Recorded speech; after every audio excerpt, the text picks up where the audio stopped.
ડુંગળીનું ઉત્પાદન ઓછું થવાની આશંકા સાથે દેશની સરકારે ડુંગળીની નિકાસ પર પ્રતિબંધ લગાવ્યો કેમ કે ઉત્પાદન ઓછું હતું અને દેશની ડુંગળી વિદેશમાં નિકાસ થઈ જાય તો ડુંગળીની અછત ઊભી થતા નાગરિકોને મોંઘી ડુંગળી ખરીદવી પડે।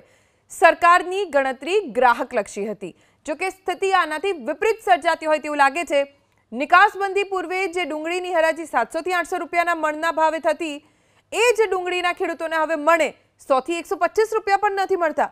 એટલે કે ખેડૂત પ્રતિ કિલો 5 થી 6 રૂપિયાના ભાવે ડુંગળી વેચવા માટે મજબૂર છે। નિકાસબંધીના નામે હરાજીમાં ખેડૂતો પાસેથી ખરીદાયેલી 5 થી 6 રૂપિયાવાળી ડુંગળી બજારમાં જાય છે તો 40 રૂપિયા કિલો વેચાય છે। ટૂંકમાં ખેડૂતને ડુંગળીને મહત્તમ 6 રૂપિયા મળે અને ગ્રાહકોને એ જ ડુંગળી 40 રૂપિયાના ભાવે ખરીદવી પડે છે।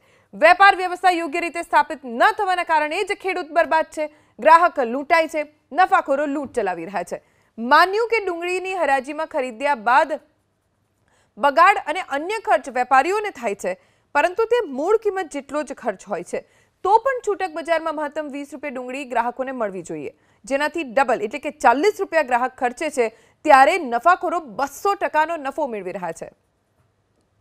ત્યારે જે રીતના આપણા સરકારે નિકાસ બંધ કરાવી છે તો એમાં થોડો ઘણો ભાવ પર માર પડ્યો છે, પરંતુ જો આ નિકાસ સમયસર જો બંધ ન કરી હોત તો અત્યારે કાંદાના ભાવ થોડા વધવાની પણ સંભાવના હતી।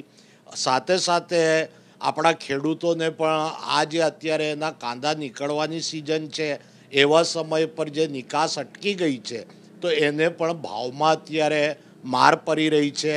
જે એને ખરેખર એની ઉપજ મળવી જોઈએ તે અત્યારે મળતી નથી અને એ કારણથી જગતનો તાત અત્યારે દુઃખી છે। જો આ નિકાસ ચાલુ હોતે તો કાંદાના ભાવ સારા રહેતે, પરંતુ જો નિકાસને જો ખુલ્લું રાખતે તો આપણા દેશમાં લોકોને પ્રજાને મોંઘું મળે, એ કારણથી થોડું અત્યારે સરકારે રિસ્ટ્રિક્શન મૂક્યું છે અને એ કારણથી થોડા ઓછા ભાવ મળી રહ્યા છે ખેડૂતને।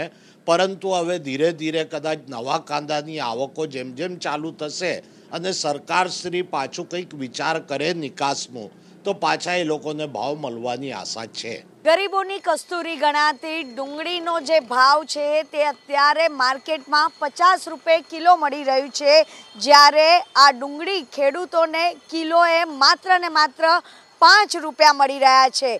એટલે કે ગુજરાતમાં લૂંટ ચલાવતા વેપારીઓની જે નફાખોરીનો જે ઉત્તમ નમૂનો છે તે અત્યારે જોવા મળી રહ્યો છે। ખાસ કરીને ડુંગળીનો જે ભાવ છે તે અત્યારે માર્કેટમાં 50 રૂપિયા કિલો મળી રહ્યો છે, જ્યારે નિકાસબંધી પહેલાં 700 થી 800 રૂપિયા મણ વેચાતી ડુંગળી હાલ 100 રૂપિયા પણ મળતા નથી। એટલે કે પોષણ સમભાવની વાતો માત્ર ને માત્ર હવામાં છે, પરંતુ આ જ ડુંગળી અત્યારે ખેડૂતોને રાતા પાણીએ રડાવી રહી છે, કારણ કે ખેડૂતોને માત્ર 1 કિલોએ 5 જ રૂપિયા મળી રહ્યા છે, જ્યારે બીજી તરફ આ જ ડુંગળી ગ્રાહકોને મોંઘી પડી રહી છે, કારણ કે માર્કેટમાં અત્યારે 50 રૂપિયા કિલો આ ડુંગળી વેચાઈ રહી છે। આપણી સાથે અહીંયા આગળ રિટેલના વેપારી છે, તેમની સાથે વાત કરીશું। ભાઈ, ખાસ કરીને ખેડૂતને 5 રૂપિયા અને માર્કેટમાં ગ્રાહકને 50 રૂપિયા, તો કઈ રીતે આ નફાખોરી લોકો કરતા હોય છે? એટલે એમાં બધો રાશિને બીજું બધું કાઢવું પડે, એટલે એના માટે અંદર રાશિ બી બહુ આવે અને એક ડુંગળીના 4 વખત પારવા પડે, એટલે એના માટે ભાવ છે। તમે કેટલામાં વેચી રહ્યા છો? અત્યારે 50 રૂપિયા કિલો, 40 રૂપિયા કિલો વેચાય છે સારો માલ। પછી કચરો માલ વેચાય 20 રૂપિયા કિલો, 15 રૂપિયા કિલો જેવો। ખેડૂતોને ભાવ નથી મળતા, તો આમાં તો મારો ખેડૂતો અને ગ્રાહકોનો એ ખેડૂતોને અમે ત્યાંથી માલ સારો લાવે તો સારો ભરે, એમને આમ ભરી લાવે તો પછી એવું જ મળે ને એવું, એટલા માટે। તમને કેટલો નફો મળે? તો અમને 8 આના 4 આના ઉપર ધંધો, એટલે તમે 1 કિલો ડુંગળી વેચો તો કેટલો નફો થાય તમને? 8 આના રૂપિયો 4 આના, રૂપિયો 4 આના 8 આના એવું। આ વચ્ચેની મલાઈ કોણ ખાઈ જાય છે? મલાઈ તો અમે કોણ ખાઈ જાય? વેપારી, મોટા વેપારી। મોટા વેપારી એટલે હોલસેલના વેપારી?